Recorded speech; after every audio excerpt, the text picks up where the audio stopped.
Bien, primero la causa de por qué está este libro con ese título, porque Piero Calamandrei, como sabéis, el eminente procesalista, uno de los grandes padres, junto, ya sabéis, con Calamandrei, Carneluti, pues Calamandrei hizo un libro célebre en 1935 que era Elogio de los jueces, escrito por un abogado, que os lo recomiendo vivamente. Es un libro, de verdad, una joya, mucho mejor que el mío, de verdad, hay que decirlo así, mucho, y actual, de verdad. Pero la segunda edición que hace de ese libro, él en el prólogo dice: y estoy a la espera de que algún juez haga el elogio de los abogados. Yo me molesté antes de escribir esto, que fue a raíz, lo comenté en el blog, a raíz precisamente de una charla con unos abogados que criticaban un poco a los jueces, que éramos tan esfinge, que sí criticábamos entre líneas, pero nunca elogiábamos, y yo les decía que no, los ponía en valor, y me decían, pero aquí ninguno habla por escrito. Muchos jueces hablan, pero en conferencias y charlas para quedar bien, pero ninguno escribe. Entonces yo asumí el reto y dije, voy a contestar al reto de Calamandrei, y además voy a poner blanco sobre negro lo que se piensa realmente de la profesión. Porque además me molesté en buscar si alguien había escrito, y hay elogio de los abogados escrito por un fiscal, elogio de los abogados escrito por un abogado, claro, un poquitín eso ya, manifestamente, ¿sabes? Y no he encontrado solo un artículo de un portugués de 5 páginas, además que habla de otras cositas, que es elogio de los abogados por un juez. Y yo dije, pues nada, pues lo miré hasta por si el título estaba protegido. Y dije, uy, no, pero esto es un filón. Y entonces me lancé a escribir y salió esa sinfonía. Digo una sinfonía, pero no fue fácil ir haciéndolo melódicamente, leí muchas cosas, me vienen, muchas de las citas que haces me vienen, las voy apuntando de verdad incesantemente, reflexionando. En las vistas no, en las vistas atiendo, no reflexiono, pero fuera de horas de trabajo, pues reflexionando, comentando, y hay mucho en ese libro de los sembrados, ya no tanto vivido, que lo hay, pero lo hay con mis compañeros, con los abogados, en charlas que he dado, y he aprendido muchísimo de vosotros, soy una esponja y absorbe, lo que intento es luego devolverlo, ¿no? Y aquí está Juan Manuel del Valle también, un abogado del que yo he aprendido muchísimo, a lo mejor no estaba aquí si no estuviera él, y he aprendido, vaya que sí he aprendido, de cómo se ejerce dentro y fuera del foro, y de muchos más, Y por tanto esa fue la causa, el hacer ese libro en esa sintonía. La base que tenía, ¿qué legitimidad tiene para hacerla un juez? Porque, claro, pues bueno, quizá tenía algo, la fortuna de tener algún pequeño defecto que no tienen los jueces, que a mí me gustó la vena académica y me facilitó un poco, pues eso, yo tengo experiencia académica, soy doctor, la escritura no se me da mal, he tenido mucho contacto con el mundo de la abogacía, he sido comunicador, me aventuré en lo del blog, he escrito demasiado quizá, y entonces parece que a la hora de repartir los dones de decir tonterías, pero de hablar, de escribir bien, pues me salí un poco bonificado. Y entonces estoy aprovechando el tirón a escribir, porque parece que, bueno, que por lo menos hasta que me dejéis de leer, pues voy a seguir en esa línea, ¿no? Y me aventuré a hacerlo. Claro, para escribir un magistrado sobre los abogados, yo tenía muy presente lo que decía Lord Nuremberg. Lord Nuremberg fue el presidente de la Corte Suprema de Inglaterra, del Reino Unido, y él había sido abogado. Y decía él un día, yo puedo hablar de los abogados, dice, porque yo fui cazador furtivo antes de ser guardabosque, decía él. Y entonces se conocía el mundo. Es difícil para un juez de carrera toda la vida, desde su perspectiva, conseguir salir de la valla y verlo desde el otro lado de la barrera. No lo ve igual un juez que haya sido fiscal, un juez que haya sido abogado, de verdad, que lo haya vivido, que lo haya sufrido, que lo haya padecido, que haya visto las formas, lo reverencial, el ver cómo te despachan la cosa juzgada, el ver que protestas y no te vale de nada. Todo eso hay que interiorizarlo, pero si no lo has vivido, si has estado siempre en el alto mando y nunca has estado en la trinchera, poco sabes lo que pasa en el frente, poco. Ahora, si has estado en el frente y no has estado en el alto mando, cuidadito, ahí ya eres, pues oye, eres un general ya de tierra, de estos ya eres un general Patton, que lo conoces todo y te atreves con todo, ¿no? Yo sin ser Patton, lo que sí soy alguien que ha pasado por esos contactos y lo que he intentado ha sido ofrecerlo. La meta era saldar lo que yo llamo una deuda histórica que tiene la abogacía. Siempre se hablaba en otro ámbito de historia, pero la abogacía la tiene. Porque la abogacía, que con ser una profesión que tiene una altísima finalidad de función social, que hace inconcebible una sociedad sin abogados, para alguno dirá, ¿es un sueño? No, es una pesadilla. Porque ya iríamos al conflicto, ya no habría mediación, ya no habría asesoramiento, no habría quien interpretase las leyes, no habría derechos laborales, ni civiles, nada, sería la anarquía. Por lo tanto, es una profesión máximamente respetable, pero paradójicamente se produce una deuda histórica, porque siempre ha tenido mala prensa, y lo peor es que cada vez tiene peor prensa, y nos llegan ecos injustos. En Estados Unidos, como sabéis, chascarrillos, bromas, el abogado depredador. En España, quizá porque, como decía Calamandrei en otro libro que tiene demasiados abogados, decía que había tantos abogados que entonces la competencia propiciaba malas artes y entonces mala prensa. Quizá no le faltaba razón a Calamandrei en eso. Pero lo cierto es que los abogados no tienen en España, y eso hay que hacer una autocrítica, la buena prensa que dicen, uy, estamos orgullosos de la sanidad, de los médicos, estamos orgullosos de los docentes.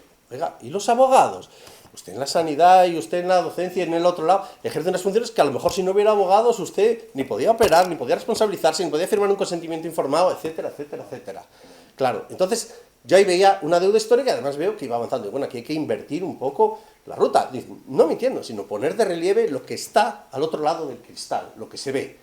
Exponerlo. Es verdad, que lo ha dicho muy bien antes Mariano, ha dicho que sutilmente meto algunos claroscuros, porque es verdad, no todo va a ser angelical ni complaciente, hay que decir las cosas, igual que cuando dice el de cómo piensa el juez, dice una autocrítica feroz de los jueces. Y por tanto se trataba de discernir, de examinar y discernir dónde está la anécdota, dónde está la realidad de la procesión y descubrir lo que hay en valor.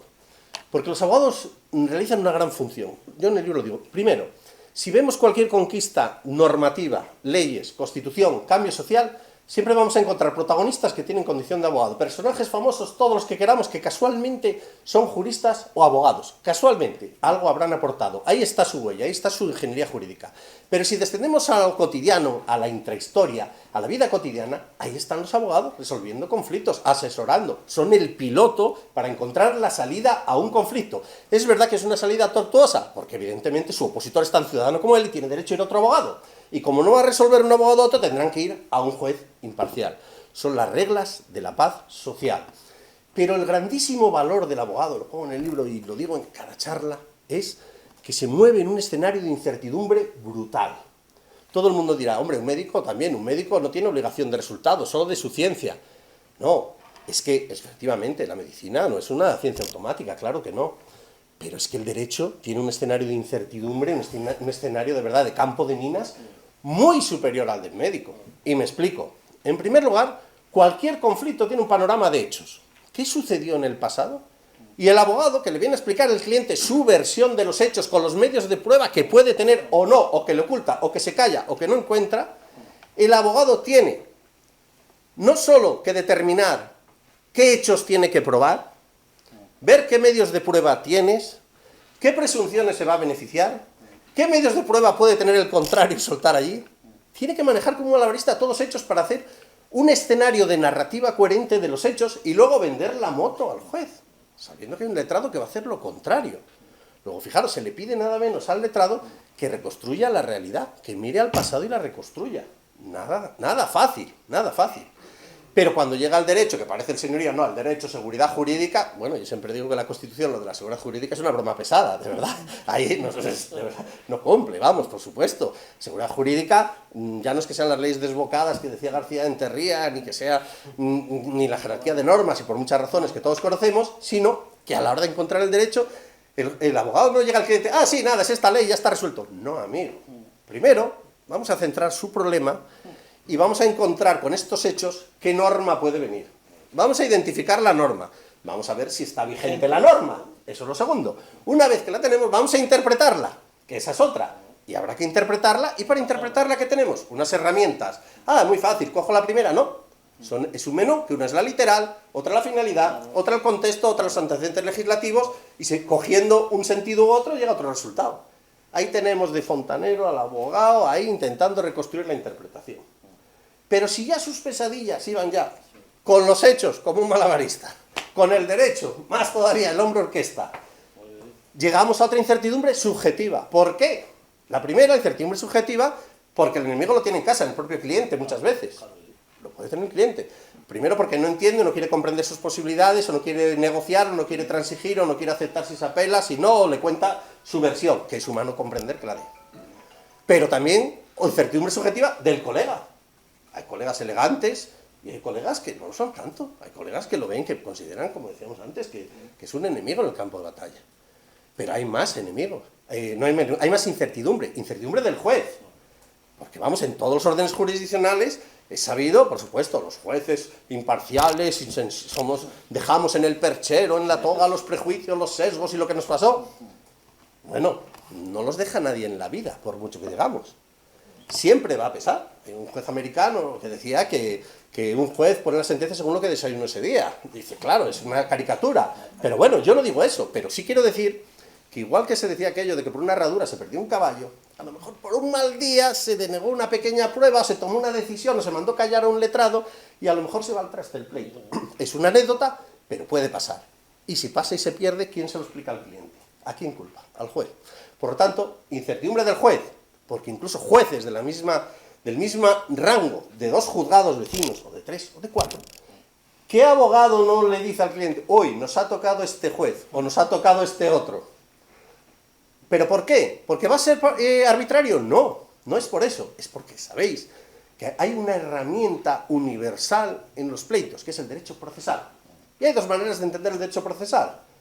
Hay gente, de verdad, las 2 legítimas, que es muy formalista y que entiende que las formas y las garantías hay que santificarlas, y hay gente que es extremadamente flexible de la tutela judicial efectiva. Y en medio hay otros que están en medio. Unas cosas son flexibles pro optione y en otras más rígidos. Pues lo que digo, de que toque uno u otro puede marcar la diferencia. Puede haber uno que interprete si hay de recurso de apelación por la cuantía y otro diferente. Uno queda firme y el otro no. Puede darse que un juez vaya muy rápido y otro lento, y el que va lento se va a beneficiar precisamente que se dictó una jurisprudencia a medio camino del presidente del otro. Y diréis, pues vaya país en que estamos. No, yo solo quiero poner de relieve de que hay un escenario de incertidumbre brutal y que es un profesional obligado a trabajar en esas condiciones hostiles. Y hay que reconocerlo, es muy difícil de transmitir a un cliente. Un cliente quiere un abogado McDonald's, ¿tengo razón o no? Sí, pago y me la da.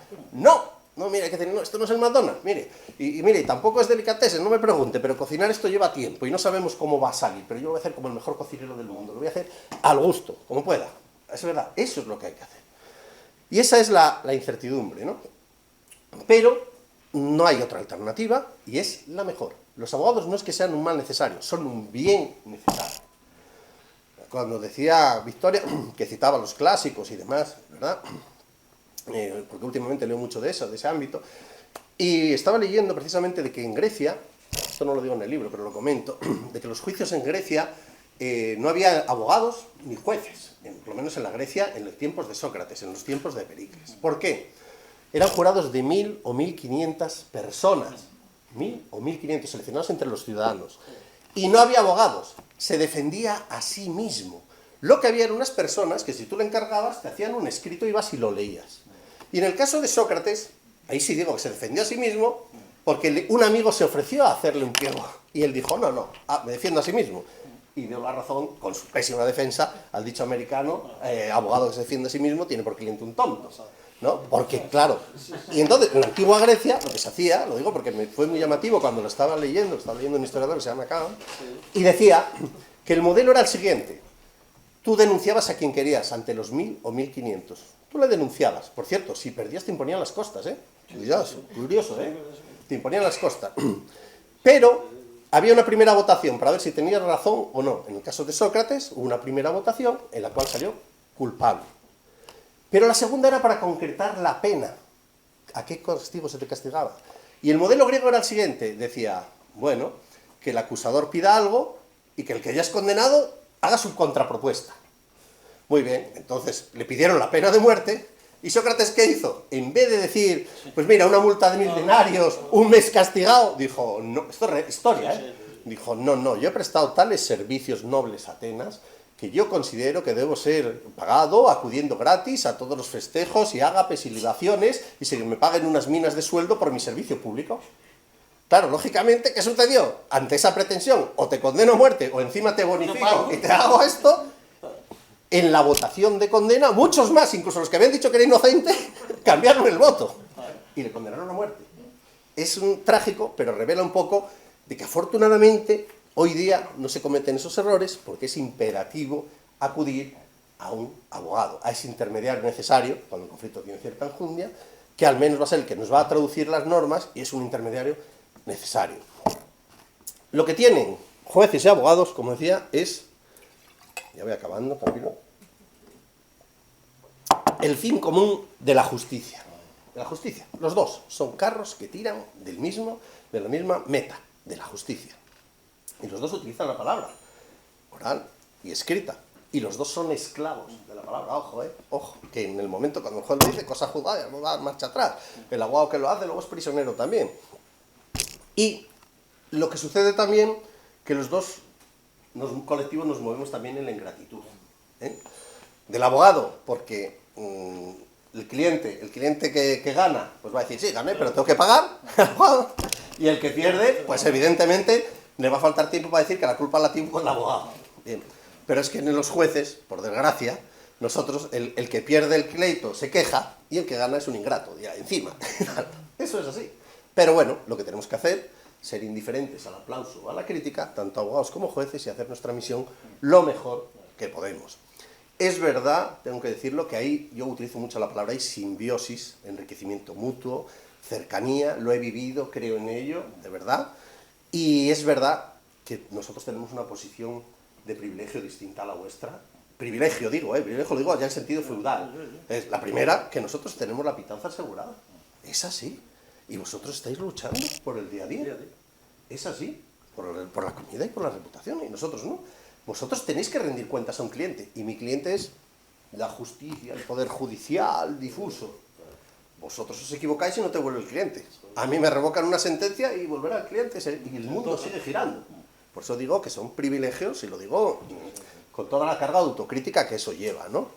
Además tenemos el Consejo General de la Abogacía y el Consejo General del Poder Judicial. El Consejo General de la Abogacía es más riguroso y serio controlando a los abogados que el Consejo General del Poder Judicial controlando a los jueces, hay que decirlo. No digo haciendo otras funciones que merece todo tipo, no de elogio, sino lo contrario del título. Pero bueno, de eso allá cada uno con su conciencia. Lo que quiero decir es que yo como juez, en mi experiencia, 22 años ya, Victoria, 22 años, fíjate, habían sido 7 de aquella, yo siempre me he sentido letrado y funcionario, 22 años y 11 años en un juzgado, con 10 vistas a la semana. Ahí es donde se aprende. Ahí es donde aprendo, donde aprendí. Como juez, aprendí, porque yo aprendí de los abogados, ¿verdad? Aprendes cuando lees algo y dices, anda, vaya, total, o te dicen cosas, o te sacan los colores, pero claro, no te cuidas mucho en el auto de que te lo sacan. No, claro, y haces un sano plagio, ¿no? Dices, uy, un sano plagio, qué bien lo ha dicho este abogado, me lo pongo yo en el auto y la sentencia. Esto lo dice José Ramón y le dicen tropecientos jueces, ¿eh? Lo que pasa es que llega un momento en que uno lo escribe y se lo cree que es suyo. Claro, dice el abogado, sí, pues es mi palabra y mi expresión y tal. Dice, ¿lo será o no lo será? Pero bueno, pero ¿por qué? Porque yo lo digo, es infinitamente más difícil que a ciegas se construya el proyecto de sentencia, que es la demanda o la contestación, a nosotros que nos queda solo la labor de sí, no. Una labor, vamos a decir, ¿qué versión escojo? ¿Esta o las cruzo? Es así, es una labor de salir al campo y cogiendo, mucho más cómoda. Y además de que normalmente nosotros nos beneficiamos de eso que se llama cosa juzgada en un par de escalones, ¿no? Pero lo cierto es que caminamos en la misma dirección y además trabajamos con una red que a nosotros la vemos desde arriba y vosotros, curiosamente, os perjudica. Me refiero al derecho procesal, que también conoce nuestra profesora de derecho procesal. El derecho procesal es un sistema de garantías frente a los errores, vela por la igualdad y los alegatos. Pero yo muchas veces, lo he dicho hasta la saciedad, el 10% de los pleitos como mínimo se zanjan por cuestiones procesales. Inadmisiones, rechazos de pruebas, 10%. Se siguen cometiendo errores una y otra vez, y eso sí que es triste, de verdad, muy triste. Es verdad que a veces la normativa procesal no es toda la clara que sería de desear, pero hay veces en que es muy difícil para un abogado explicar que pierda un pleito por una cuestión procesal. Es más fácil explicar que lo ganas por una cuestión procesal, bueno, es motivo de alborozo, por supuesto.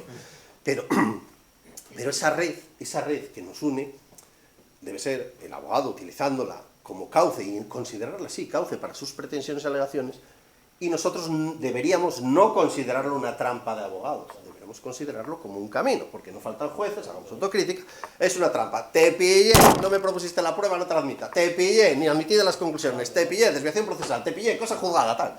O la conocida propensión, que alguien debería analizarlo estadísticamente, si todos los jueces somos iguales, somos del mismo rango y uno coge juzgados, ¿por qué determinados juzgados tienen un indicador de inadmisiones más elevado que otros? ¿Es la lotería o el azar? No, cualquier estadístico verá que hay una sombra de desviación elevada. ¿Debería buscar alguna razón sociológica por qué? Debería buscarse. Bueno, eso lo digo, eso queda a la sociología forense.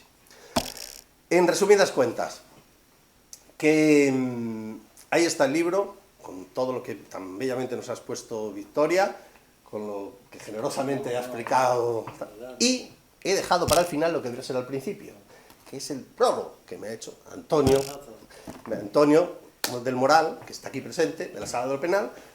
Lo he dejado para el final, ¿por qué? Porque lo bueno sería el libro leerlo al revés. Leer primero mi libro como si fuera el prólogo, irse al final y leer el prólogo de Antonio del Moral, que se lo pasa uno muy bien y que tuvo una generosidad desde su condición de magistral, Sala Penal del Tribunal Supremo, de atender mi solicitud, de hacer el prólogo, y me dejó gratamente satisfecho y siempre se lo agradeceré, sin duda.